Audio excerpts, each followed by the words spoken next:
जिंदा कर दो कुंवर मेरो जिंदा कर दो।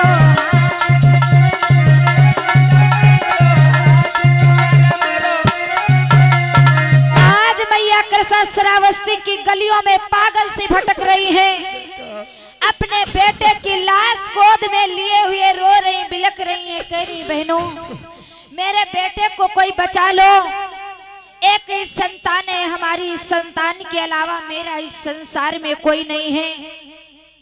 तो आज मैया कृष्णा जब इधर श्रावस्ती की गलियों में भटक रही, रो रही हैं, तो आज कुछ महिलाओं ने मैया श्रावस्ती मैया कृष्णा से कहा कि बहना ऐसा करो, हाँ बहन, अगर आप अपने बेटे को बचाना चाहती हो हाँ तो सुनो, बोलो।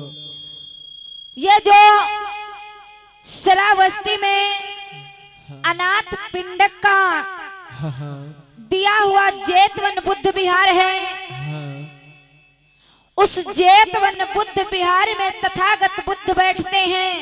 हाँ आप अपने बेटे को तथागत बुद्ध के पास में ले जाओ हाँ और वो जो है आपके बेटे को जरूर जीवित कर देंगे, ठीक है बहना। क्योंकि बहुत ही ज्ञानी, बहुत ही शक्तिवान तथागत गौतम बुद्ध हैं, वो आपके बेटे को जिंदा कर देंगे। इसलिए बहना अगर आप अपने बेटे को बचाना चाहती हो तो बुद्ध के पास लेकर के जाओ।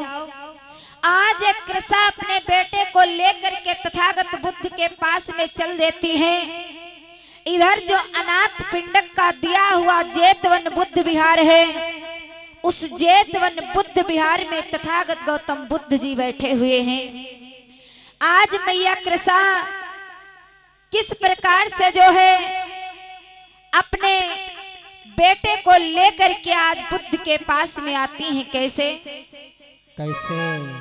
कि सुन कर के बात नारियों की, कि सुन कर के बात नारियों की, गौतम के ढिंगे आती हैं।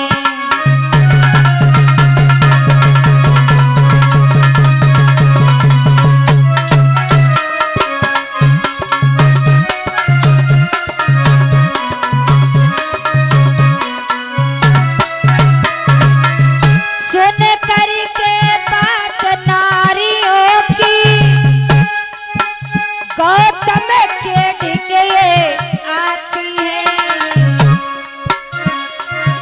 आकर के शरण में जब पहुंची, आकर के शरण में जब पहुंची, गौतम को शीश नवाती हैं।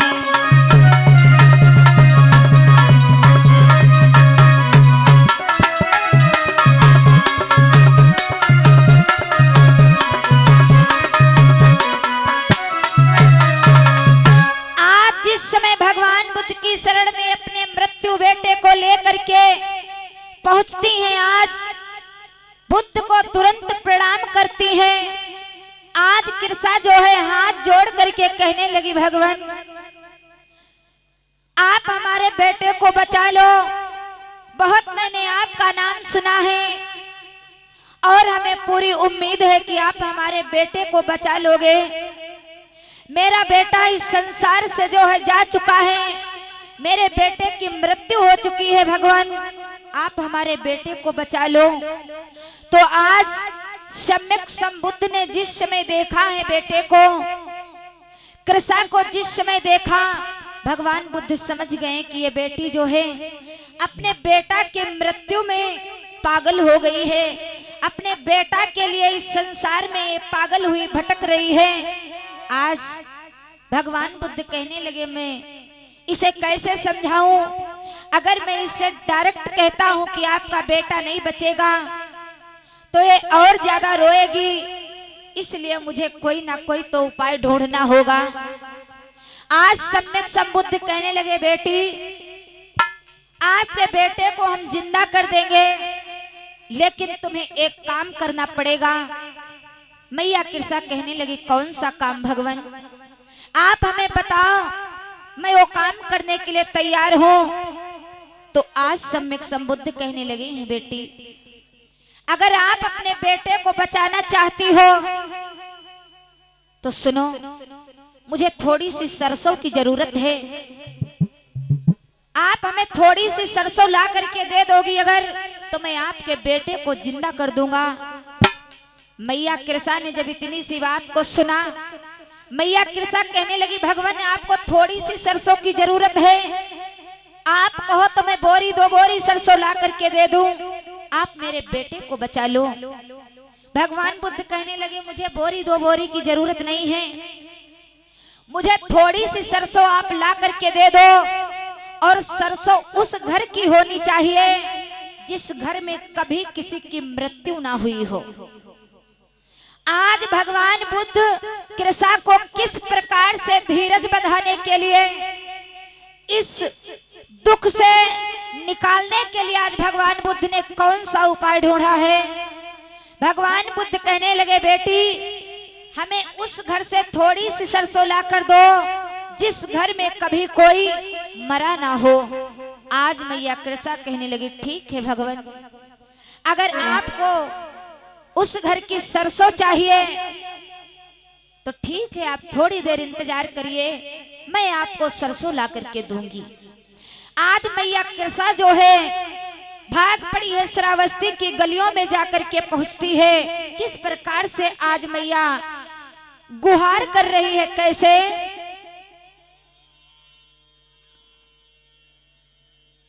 आज मैया जब श्रावस्ती की गलियों में जाकर के पहुंची है और सरसों मांग रही है, कैसे कैसे कि श्रावस्ती में जाके पहुंची, सरसों की मांग लगाई है।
श्रावस्ती की गलियों में आवाज लगा रही हैं, बहनों घर से निकलो, बाहर निकलो, मेरे बेटे की जान की बात है, आप मुझे थोड़ी सी सरसों दे दो।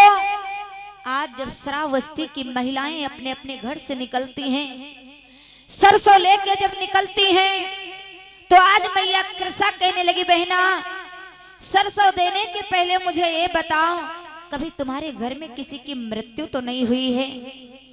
तो आज सभी बहनें यही कहती हैं कि कुछ दिन पहले मेरे ससुर जी खत्म हो गए थे, कुछ दिन पहले मेरी सास इस संसार को छोड़ के चली गई, कुछ दिन पहले जो है मेरे घर में किसी ना किसी की जरूर मृत्यु हुई थी। आज मैया कृषा कहने लगी, बहना मुझे सरसों नहीं चाहिए, मुझे सरसों सिर्फ उस घर की चाहिए जिस घर में कभी कोई मरा ना हो। आज पूरी श्रावस्ती को छान डाला है मैया कृषा ने, लेकिन मैया कृषा को ऐसा कोई घर नहीं मिला जिस घर में कभी किसी की मृत्यु ना हुई हो। आज मैया कृषा वापस बुद्ध के पास आ जाती हैं। जब मैया वापस बुद्ध के पास में आ जाती है, बड़ी चिंता सता रही, बड़ा दुख है मैया को कि अब मैं क्या करूं, अब क्या होगा मेरे साथ। तो आज मैया कृष्णा आकर के जब भगवान बुद्ध के पास में पहुंची, आज भगवान बुद्ध के सामने हाथ जोड़ करके कहने लगी, भगवान क्षमा करना, हमें माफ करना भगवान, मैं पूरी श्रावस्ती को छान डाला हूं, लेकिन मुझे कोई ऐसा घर नहीं मिला जिस घर में कभी कोई मरा ना हो, जिस घर में कभी किसी की मृत्यु ना हुई हो। आज भगवान बुद्ध कहने लगे, बेटी सुनो मेरी बात को, इस संसार में दो ही चीजें सत्य हैं, एक तो जन्म और दूसरी मृत्यु। इस संसार में जो भी आया है वो एक ना एक दिन इस संसार को छोड़ करके चला जाएगा, क्योंकि इस पृथ्वी पर जिस व्यक्ति ने जन्म लिया है उसको एक ना एक दिन इस संसार को छोड़कर जाना ही होगा। चाहे कोई जन्म लेकर ही मर जाए, चाहे कोई 10 साल का होकर के मरे, कोई बूढ़ा होकर के मरे, एक ना एक दिन इस संसार को छोड़ करके बेटी सबको जाना पड़ेगा।